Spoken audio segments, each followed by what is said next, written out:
શ્રી સોમનાથ પદયાત્રા સંઘ દ્વારા પવિત્ર શ્રાવણ માસ નિમિત્તે આજરોજ સાવરકુંડલાથી સોમનાથ સુધીની પદયાત્રાનું આયોજન કરવામાં આવેલ છે,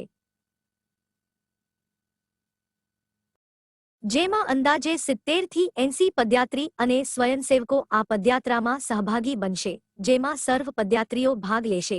છેલ્લા 30 વર્ષથી શૈલેષભાઈ જોશી, ચેતનભાઈ જોશી તેમજ કમલેશભાઈ કડવાણી, વિક્રમભાઈ, નિલેશભાઈ ચૌહાણ જેવા શિવ ભક્તો દ્વારા આ સંઘનું આયોજન કરવામાં આવે છે। તેમજ રસ્તામાં ઠેક ઠેકાણે ચા નાસ્તા, ભોજન પ્રસાદ, ઉતારાની વ્યવસ્થાથી લઈને તમામ પ્રકારની સુવિધા મળી રહે તેવું સુંદર આયોજન કરી સર્વ ભક્તો માટે શિવજીના આશીર્વાદ મેળવે છે।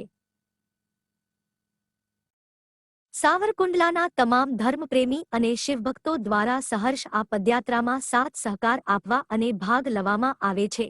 રિપોર્ટર જીગ્નેશ ગળથિયા, સાવરકુંડલા, અમરેલી। આજે આપનું આયોજન છે એ ક્યાંથી ક્યાં સુધીનું છે? સાવરકુંડલાથી સોમનાથ પદયાત્રામાં અમે જઈએ છીએ અને છેલ્લા 30મું વર્ષ છે। 30 વર્ષથી આપ આયોજન કરી રહ્યા છો?